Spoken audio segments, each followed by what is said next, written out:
Hello, hi, good evening. How are you?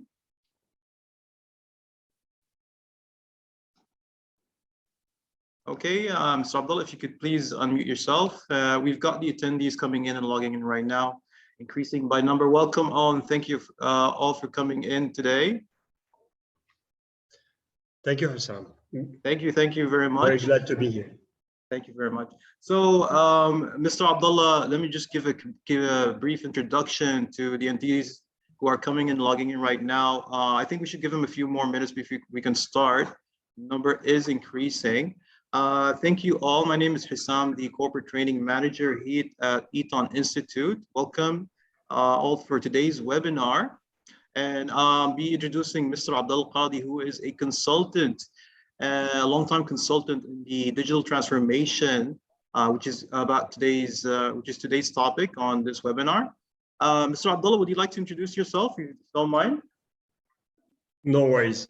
My name is Abdallah Al-Qadi. I have over 25 years of experience, mainly in different roles. I worked as a CIO for around 12 years with Pepsi International. I worked for 3 years in ERP implementations in the early 2000s.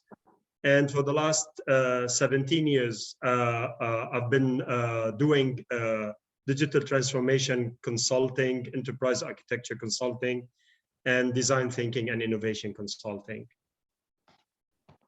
All right, great. Thank you so much for coming in today. So number of attendees are increasing up to 30 people. We should have be more.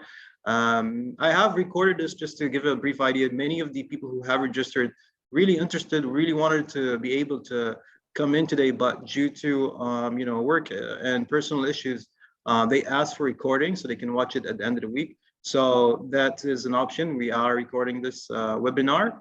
And so let's just have a quick, brief introduction about today's webinar, Mr. Abdallah, if that's possible. Sure, Hussam, sure. Actually, I think the most important thing in this, or differentiator in this webinar, is that we're going to talk from the trenches about real life experiences and the consulting practice of actually executing digital transformation.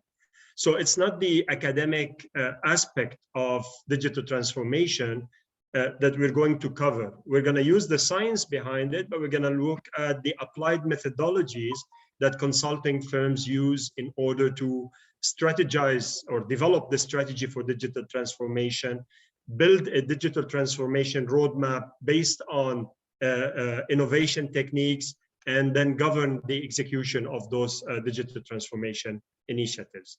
A lot of organizations are trying to engage or to go down this road with different levels of success because digital transformation cannot be done in parts. It has to be done in an integrated way.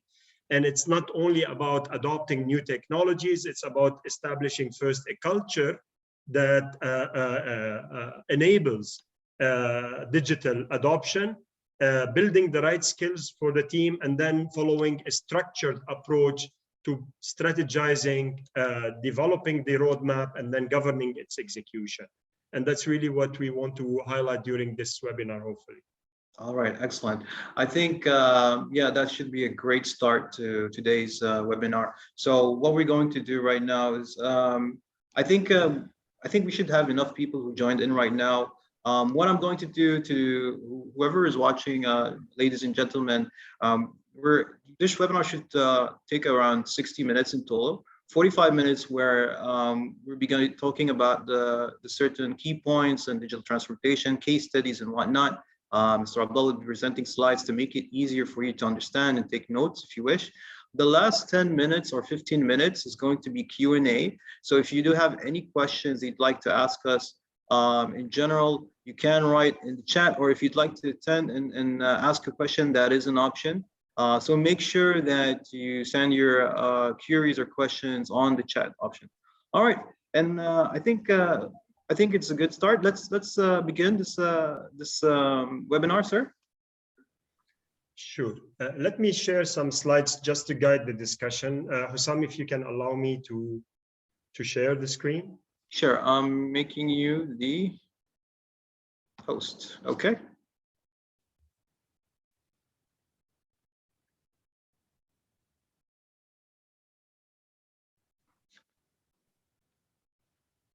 Okay. So we can see that there are certain slides, digital transformation using design thinking, the science of turning ideas into successful business. Okay, so let us start first from the strategy side. It's very important we realize that digital transformation is happening, and it has a set of, let me say, specific directions or changes or shifts that are happening. The first key shift that is happening is the shift in focus from the internal aspect of performance of an organization to a customer-centric external focus on the value of the outcomes of an organization. And this is major because all the strategies that we have learned over time, be it Michael Porter, Balanced Scorecard, Blue Ocean, all of those had in certain ways a focus on the benefits to the shareholders and how the organization can optimize its operating model to achieve optimal performance. Under today's era, which is the customer era, this fourth industrial revolution wave, the focus is the customer and what value as an organization we are delivering to the customer. So that's a critical aspect that is driving this wave towards digital transformation. The reason is that customers are more aware, accessibility is higher for the customer, and decisions, customer buying decisions are made outside the boundary of your own organization. So it's essential we understand the customer more, we understand his preferences, his behavior, and influence those on an ongoing basis. So before, the relationship between organizations and the customers they service was a transactional intersection point in time, while today it is an ongoing engagement where there is exchange of value between the organization and the customer. The second key aspect is that organizations are no longer building technology solutions to enhance the way they run their business. Today, technologies are built to support the engagement of customers with the organization. So we're starting to build software within our organizations that are used by people outside the organization. And those are, this is what we call the shift from system of records. Those are the systems that we have built over time to automate our operations and to document our transactions in databases, into systems of engagement. Systems of engagements are polling systems, so you want to poll the opinion of your people. Those are messaging systems, so you want to communicate in a simple way with your people. This is the follow, the like, all those aspects of social engagement that we know today. So on the technology front, we have moved our focus from automating for record management to automation for social engagement. And the third key aspect is that over time, because we were building processes that are structured, well-defined, we used to build solutions. And those solutions were specific to the way we do our own business. While today, because we are dealing with a customer and the customer behavior is always changing and his preferences are evolving along his education of the specific domain of our organization or the industry we're in, we needed to move away from rigid solutions to platforms that have capabilities that we can aggregate to deploy solutions for specific needs of our customers. So this shift from solution, which is a rigid product intended for a specific well-defined process, is shifting towards a platform, which is a set of capabilities that are orchestrated in a sequence that enables the customer to experience our product or service in a way that is aligned with his expectation, personalized to his individual persona and to his individual needs. And so those are the three key things that are really driving the decision-making at the digital transformation level. All right, I'll need to cut you in. So you mentioned there are basically three criterias: innovation, collaboration, evolution. Is that on the slide? If you don't mind, could you share it on the slide on so that the viewers can take a look at it? I thought it was there. Okay, so this is basically where you're talking about three important aspects, which is innovation, collaboration, and evolution. You mentioned that on the first criteria, which is where we change from performance to value. This usually vision is from decision makers. Would you say that decision makers are the ones who have that vision to be able to apply this for the organization? See, the decision makers are today more and more aware of the fact that the power is in the hand of the buyer or of the customer. Because this, if we're not talking about a profit-oriented organization, can affect the reputation, the service level, the customer satisfaction. So yes, this drive from performance to value is driven from top and executed from bottom. So the combination is really what makes an organization succeed. So while you establish the culture of being value-driven rather than performance-driven, you need to also enable the people, processes, and technology at the bottom to really be able to perform in a way that delivers the value. So while you strategize from top, you execute from bottom. All right, and what about collaboration? So system of records, I mean, a lot of organizations, a lot of companies have already transferred or have already stopped using records, which is basically papers and files and whatnot. And they've already started applying on the cloud system, and it's all being implemented in office tools and whatnot. Is this what you're talking about when you're saying we're moving from system of records to system of engagement? Systems of records are your ERP systems, your CRM systems, your production systems, your core business, like health information system, student information system. Those are the core and support systems that we have implemented in the last 20 years to automate our own processes, our internal processes as organizations. So what's next then? Systems of engagement, yes.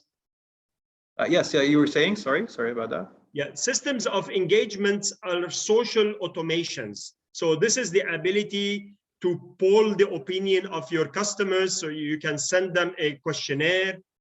This is the ability to message between you and your customer. Those are basically systems that are built to be used by people outside your employee circle. So those are the systems that are driving the expansion of the relationship between an organization and its customers beyond the point of the transaction between them. What does it mean? Before, we used to care about the customer when you want to raise an invoice for that customer, or maybe before when you wanted to create a lead, right? Today, I want to know more about my customer. I want to know about his feelings. I want to know about his behavior, not only when I transact with him, because I need to influence him before he makes his decision. So systems of engagements are technologies that are developed to allow us as an organization to sense more proactively our customers' behavior, take their opinion about our products and services, and allow them to interact with us beyond that point of transaction. So that we increase the probability of transacting with the customer. All right. So I think like, I have a colleague of mine who works in a huge retail company. I cannot name it, but I do realize that I think prior to COVID, they had a big project where they were trying to move the CRM system into a more personalized application. So they were trying to find all types of data of that, when buyers come into the retail store, when did they come and buy that specific product, their age. They had a lot of questions. At that time when I was asking him, why do you need all this information? He tried to explain to me that it would be good because we'll be able to influence their purchasing mechanism. Is this what you're talking? Is this what you mentioned when you're saying system of engagement? 100%, 100%, yes. When we talk about systems of engagement, we're going to see during this webinar how we approach it. We start by understanding who are the personas that we deal with. Persona is more than just the customer profile. It's the combination of the profile of the customer with the digital behavior of that customer. So the combination of both is what we call a persona. And the reason we go to the persona level is because today people want personalized service. They want something that is optimized to their purpose of use. Just to give an example, if you have a cinema, right? Cinema goers are not all customers, because the mother that is taking her children to the cinema is expecting an experience different than the man who's taking his wife to the cinema, right? So this personalization is really allowing us to understand not only the categorization and behavior and needs of the customer, but also his preferences and outcomes that we need to deliver to meet those preferences. And that's where the systems of engagement allows us to continuously sense and understand the digital body language, if you want, of the customer, so that we can enhance the way we customize our services to meet his expectations based on the purpose of this interaction between the customer and us. And I think maybe this is where the part where now, you know, the evolution aspect where solutions are now turning into platforms. So this is the part where organizations have to use certain IT companies or infrastructure to be able to adapt these kind of algorithms, to be able to analyze that data, if I'm not mistaken. Yeah, let me explain it a little bit. Solutions are pre-built systems that implement a specifically well-described process. So this is your invoicing process. This is your hiring process, right? When you are dealing with internal operations, you can predict the process because you have your policies. Those policies govern the way the process is executed, and there are clear authorities for who can do what. And this is why those systems were built, and we went through the challenge of moving from our current practices to what we call package-enabled re-engineering, which is re-engineering your processes based on the best practices that are embedded in our ERP or our CRM. And the struggle was, how much do we customize, right? That was the challenge in the last 20 years. Today, we can no longer buy technologies that are pre-configured with a predefined process. This is why we see the emergence of platforms. What is a platform? What's the difference between platform and solution? Platform is a set of functionality, of capabilities. So for example, a platform can have a workflow engine for me to design the steps of the customer experience. It will have a business rule engine that allows me to define the rules of the discounts on a particular step in the process. So the platform is a set of capabilities that we call it orchestration, on which I can orchestrate, design and orchestrate a fluid service that can evolve over time based on the need of the customer. So I don't have to reprogram the system. I have to change the components that needs to be changed using a configuration-based approach. We see a lot of such technologies coming into the market. Those are called zero-code platform, low-code platform, RPAs, IBPMS. Those are all technologies that enable you to put together this fluid type of service deployment. And they are complemented by AI capabilities, machine learning capabilities, cybersecurity capabilities. This is why we call them a platform. They're a constellation of capabilities that are integrated together. And this is why integration has become so important. So to establish a platform on which I can continuously evolve my services, I need to connect different technologies and use those technologies to orchestrate evolving services. So it's a technically it's a technical architecture that allows agility in delivering services to the customer. But definitely it's a technical domain that would require engagement of technical architects to put together the right components based on what the organization is seeking. But we no longer buy, when we buy technologies for outside customers, users that are not employees, it is definitely recommended we use platforms, we don't use solutions. And there is no one vendor that provides all the components of a platform. That's why integration has become a critical skill and a critical technology component in the platform implementation. Okay, so I think maybe there are some people are asking or would have these questions in mind. For them to be able to apply this in the organization, does that mean if the organization doesn't have the necessary benchmark for those solutions, they need to upgrade it? Or the second question, is this costly? It's because at the end of the day, they want to look at their ROI. I mean, is there a return on investment on this? If we're going to spend, a couple of $100,000 or $1 million, is there a benefit from this return on investment?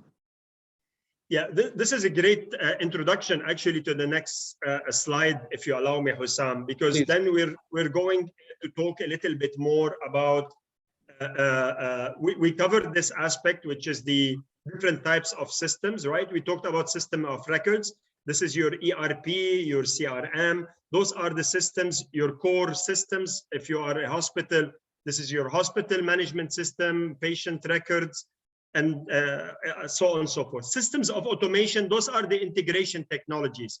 For example, for those who are aware of technologies, this is your enterprise service bus, your API management technology. So those are the technologies used to integrate systems.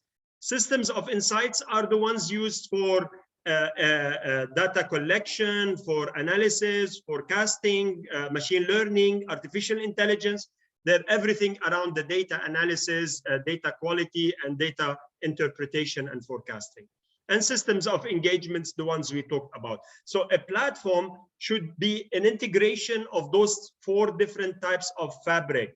Each one serves a purpose and enables this platform to be as agile as possible. Now, to go to your question about the investment, it is critical to succeed in digital transformation to specify what are your objectives in each one of the dimensions of investment that you can have in digital. And we have 3 dimensions of investment. If you want to focus on your customer and you want to achieve optimal experience and satisfaction, we call this customer obsession. This is what you call digitization, to digitize. Here you are digitizing the services that you offer to the customer. You are impacting the experience, and the technology that you are using, the end user of it is actually the customer himself. So this is where customer experience, customer journey, user experience, all those aspects are critical to ensure that we are addressing the specific needs of the customer. So this is one dimension where we have to have a clear strategy for that particular dimension. We cannot have a unified strategy for digital transformation, because the objectives we want to achieve with the customer are definitely completely different than what we can achieve internally if we focus on our operations. And this is where we look at operational excellence. This is trying to optimize or digitize everything related to the internal processing of our operations. So here the focus is on improving efficiency, reducing steps, introducing RPA to automate manual activities, eliminating dual reviews because you have automation and automated business rules. So enhancing internal control and increasing employee productivity. Those are the 3 dimensions of operational excellence. So efficiency, internal control, and productivity. The third aspect, the one that sits in the middle, and this is the most probably impactful one, is when an organization understands the value of its data, we call it golden data, to actually build a disruptive new model that allows you to create new sources of revenue with enhanced customer reach. So here we're talking about re-engineering an ecosystem or disrupting an industry by leveraging your access to market, your existing data, to build a completely different model that would change the way your industry is performed, or expand the horizon of your industry, or create a completely new industry. So those are the 3, if you want, investment dimensions that are driving decision makers to consider the adoption of digital transformation. What's essential to know, as you can see here in the slide, is that to succeed in digital transformation, it's not enough to have a clear strategy for each investment dimension. It is mandatory, but it's not sufficient. Why? Because if I'm doing the right investments, but my organization at people, process, and technology level is not ready to absorb transformation, then my ability to materialize the investment in terms of value to customer will be very less. So here it's essential we drive both the strategy around digital and the evolution of the maturity of the organization in terms of managing transformation. So you see here, if you are investing highly in digital, but you are not capable of transforming, your transformation capability is low, then you are a fashionista, which means you are just investing in technologies because you heard others adopted them, you're trying to adopt them, but you're not ready for it.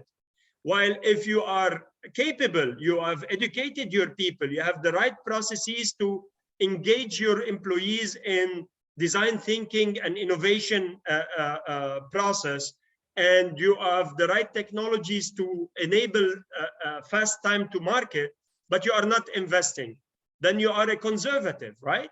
And if you are low on both, you are a beginner, and if you're high on both, then you will be in the leaders. So really understanding that digital transformation success depends on those two dimensions: a clear strategy and coordinated investment to drive the realization of well-specified objectives along the three dimensions that we talked about: customer obsession, operational excellence, and ecosystem reengineering, and the capability to transform and absorb transformation by educating the people, establishing the right culture, creating processes that would engage employees in the innovation process, and having the technology platform to enable you to accelerate time to market and to continuously evolve. Okay, actually, we do have some questions coming in, but I think I'm going to leave it to the end of the end of this webinar. Actually, there's a case study that I do know of a certain organization where they realize that they need to have this transformation done. All the people at the operations levels understand it, but the decision makers at the conservative level, well, they realize there's a change, they're not willing to put in that investment into totally going in. How do you basically make sure that, or at least provide an attempt to meet in the middle where, like, okay, where we try to change the conservatives' idea that this is needed in order for the organization to succeed in the coming future? The answer is a little bit controversial, but I'm going to attempt to explain it. In fact, there is nothing middle ground when it comes to success, because you need to have the right factors in place. However, you have people that are more, let's be confident about their ability to execute than others. Even they might have the same ability to transform. Some might be more conservative than others. Why I'm saying controversial is because I'm going to highlight the other side of it, which means that what we have learned is that while you should be confident about your ability, once you have the right measures in place to confirm that you are ready to transform, you need to phase your digital transformation journey. And this is why digital transformation is a journey and not a project or a program. The phasing approach allows you to establish quick wins, build momentum, and reinvest the savings or the gains into the digital pot that would allow you to progress in your digital journey. So what we have learned from applying it is that trying to boil the ocean in one go is a definite formula for failure. Trying to focus only on the strategy and forgetting that at the end, it's your operating model that's going to either enable this investment or not is also a formula for failure. And the best approach would be progressing, focusing, having a clear strategy and a clear focus on investment, building your people, process, and technology to create the foundation, and then phasing your investments and letting your initial returns actually fund your next progress in the digital journey. So that's the, if you want, the framework that we have seen succeed. Momentum is very important. Believing creates passion, and passion drives results. So this walking the talk at the beginning, the first phase of quick win is essential in establishing the momentum and driving the evolution. Okay, excellent. All right. So let's take it to the next step.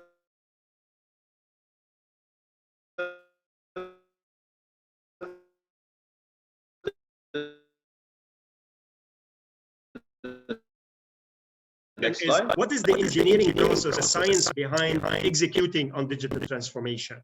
And what people actually tend to forget is that making a change, be it in technology, in people, in process, impacts all the other aspects of the operating model. So today, what we need to do is, once we have identified our strategy for each one of the dimensions we talked about, the customer obsession, the operational excellence, and the ecosystem reengineering, we need to understand the construct of what we are trying to change. Well, this is a very important view. So what we're saying is that every digital opportunity has a scope that is impacting the organization. So what we need is to understand the scope affected by this opportunity. And organizations are a construct, a very complicated construct, where you have a strategy connected to service delivered through a process that manipulates data that is managed by an application that is deployed on a server that is connected through a network. So if I want to change my capability in a particular area to implement an opportunity, I need to understand the construct of what I'm trying to change. So here, this is the blueprinting of the transformation. This is where we look at our current state, understand the structure of our current state, and then in order to design our future state, what we want to implement in order to materialize the opportunity, we need to look at three aspects. The first aspect is, what are the current challenges we're trying to solve? So we source the improvement opportunities from the existing problems that either we discovered by analyzing our data, experience of our employees, or looking at the complaint system and the suggestions of our customers. So that's one source that would be a very valuable input to designing the to-be. The second important input is really looking at best practices, right? Scanning the market to understand the trends that are happening in that domain, identifying the applicable best practices, and looking at how to adapt those best practices to fit within the context of our opportunity. And the third factor that is important, and which we call the push factor, the pull is when the need is driving the improvement. The push is when a technology comes out, and this technology has certain capabilities. So what's the push approach?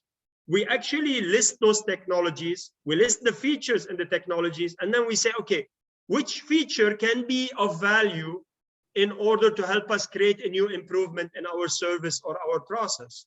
So that's the push side of the improvement or the innovation. So those three factors, your internal analysis, the trends that are happening and the best practices, and the technology push that you can leverage in order to implement new improvements. Those three factors are aggregated to help you design your to-be state. Mind you, that your current state and your to-be state has to be designed in an integrated way. So I cannot just, I cannot just draw a new customer journey, because this customer journey ultimately needs to comply with policies, needs to be executed by specific organization structure, needs to use a specific technology. So notice in one statement, we saw that the impact of changing a journey touched on people, process, and technology. So unless we understand not only the components, but also the relationship between those components, we cannot manage the change in a designed fashion.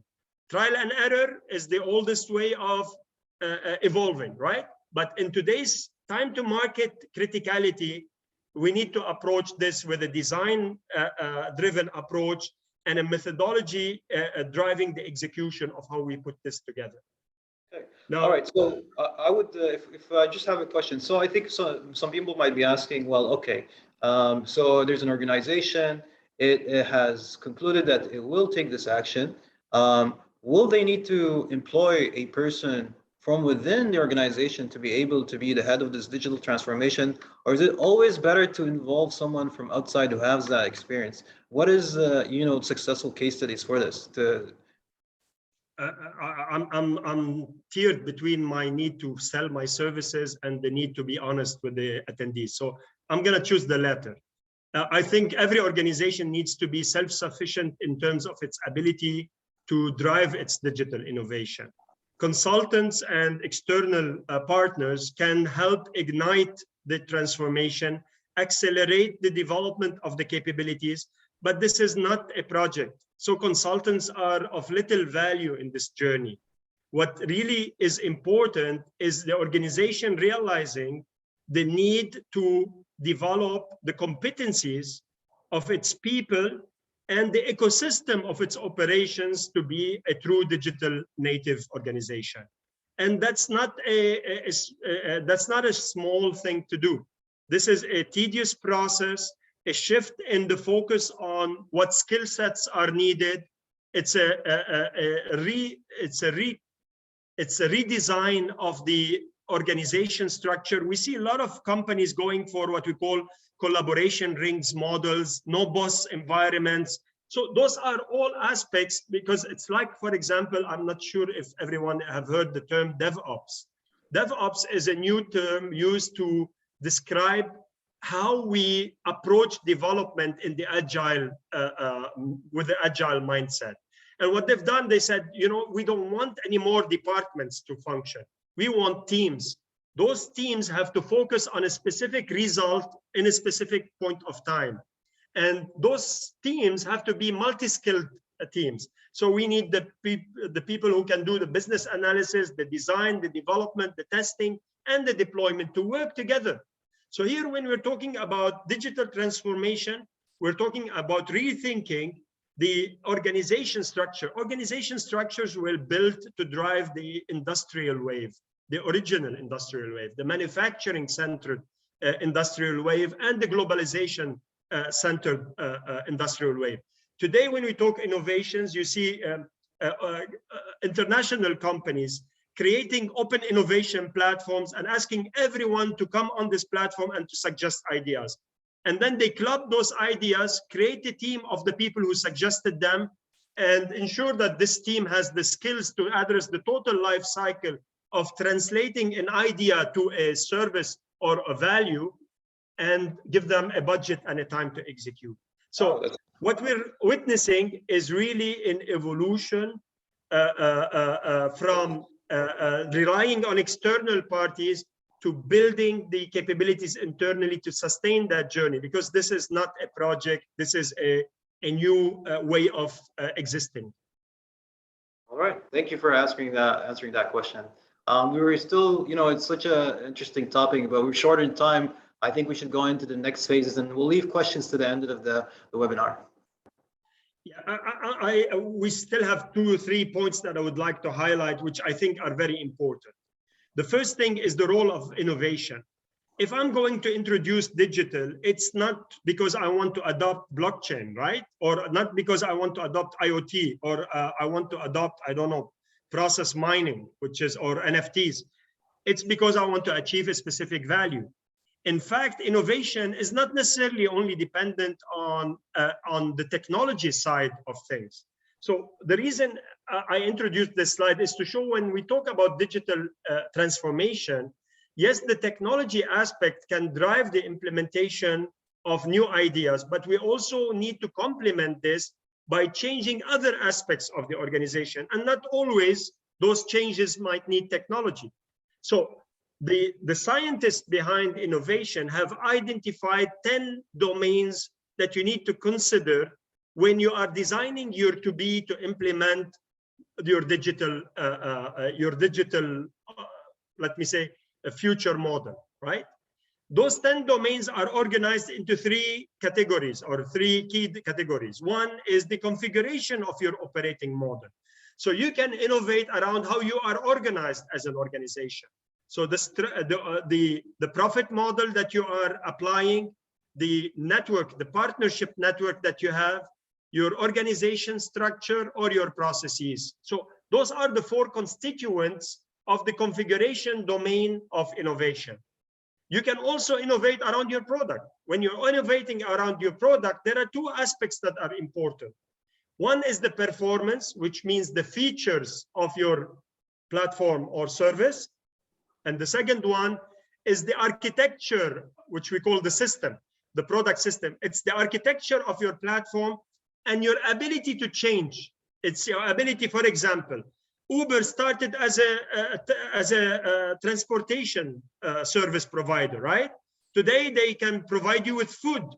So onboarding new capabilities to leverage the platform that they have is a product system feature, while the functionality of what they offer you is the product performance. And that's on the offering side. And the last one, probably not the least, definitely not the least, is the experience side. So you can innovate around what services you offer, around the channels that you want to enable access to your services from, around the brand and the image that you portray, and around the customer engagement. And remember, innovation is a methodology applied to come up with an optimal design in your to-be in the digital transformation, right? When you say transformation, this means you're moving from a current state to a future state. This future state needs to be designed by incorporating and leveraging all the emerging technologies that would give you a competitive edge in delivering value to the customer. So here, when we talk about this innovation framework based on those 3 categories and 10 domains, it's essentially we mentioned that today there are reference models. Reference models means checklists that can show you what are the different, for example, profit models. So you want to go for subscription, you want to go for mileage-based billing, you want to go for transaction-based billing. So this is really you choosing what is the best model in your billing process to disrupt your industry. So we've seen, for example, very basic example in the car rental. Some people rent the cars on daily basis, some rent it on mileage usage, right? This is a disruptive model that is seeking to optimize the value to the customer by making sure he only pays for what he uses. Why do I have to pay for the full day if I'm using it for a couple of hours? Or to go for a different models where you don't keep that car, you only pick it up from the location where you are and you put it, you give it back where you want to go. So those are all aspects that are available today. And to build your digital strategy, you go back to this model. And what you see here, it is a combination. We call those digital playbooks, okay? And basically what you say is, if I want to build my to-be, I want to have a clear strategic focus on each aspect of those 10 domains. So on the profit model, for example, I'm going to adopt membership and meter dues, for example, for different personas of my customers. On the network side, I'm going to use collaboration. And each one of them becomes a strategy around which I build my projects to implement those strategies. The combination of those 10 domains gives me the fabric, the construct of the fabric of my to-be digital model. So it's not an art, it's an artistic science, which means there is a science behind it, but the art is in picking and choosing the combination. I remember a few years back, I was in a Gartner event, and one of the innovation, you know, they give them those VP, I don't know what, senior vice president of innovation and smartness and stuff like that. This guy was saying something very interesting. He said, in the current era, innovation is no longer about creation. It is about aggregation. So this means what, guys? This is an opportunity for every one of us. Every one of us can be an innovator. What we need to think of is how do we combine what already exists together to create a different story. And just to give one example, alphabet is alphabet, but when a poet puts the letters in a certain sequence, he creates a poem that is unique to him. So every one of us can be that poet, right? Sorry. No problem. I think those are the key points that I wanted to share today in the webinar, Hussam. Great. I left. All right. So I left a few examples if you want. Yeah, so actually now we can now start the Q&A, ladies and gentlemen. We have Asila who is asking the chat, how about user experience, UX, for system engagement? What do we do in that criteria?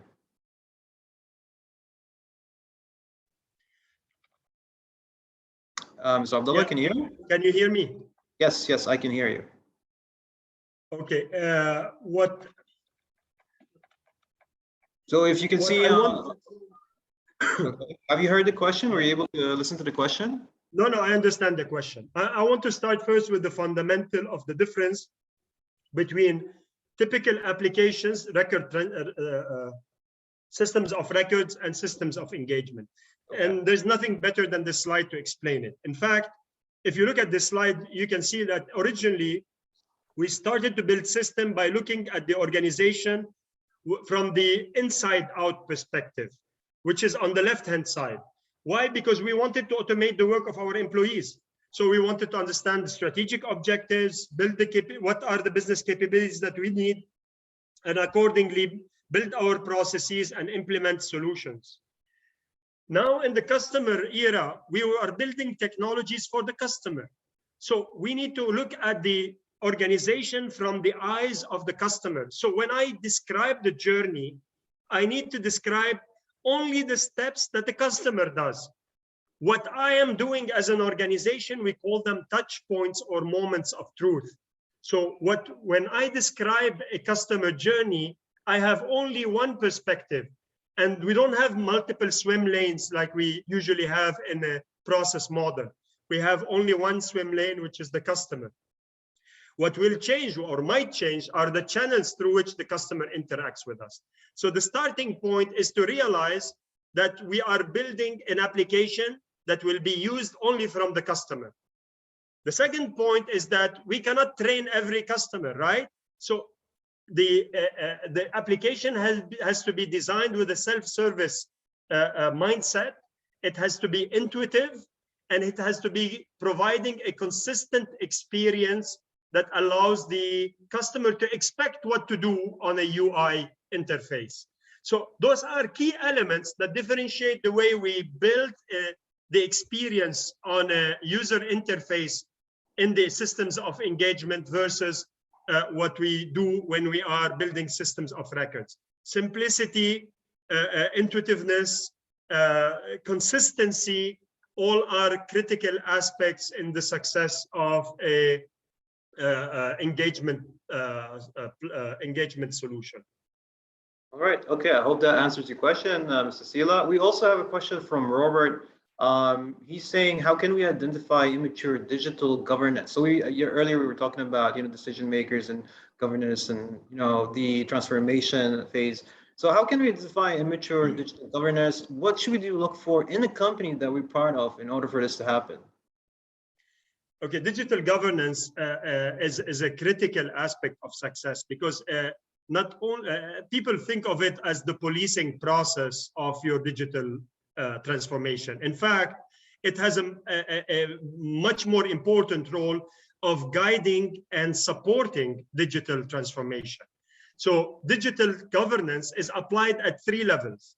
It is applied at the strategic level in the decision of where the investment should go and what are the strategic objectives within each one of the 3 investment domains that we talked about. So this is, again, a customer obsession, operational excellence, and ecosystem reengineering. So that's the first level of governance, is we need to establish a governance mechanism, a committee with a certain authority that would look at the investments based on the strategies defined for each one of those domains. Now, once we have agreed on the investments, comes the next level of governance. We need to govern the selection of the technologies and the principles and standards that would translate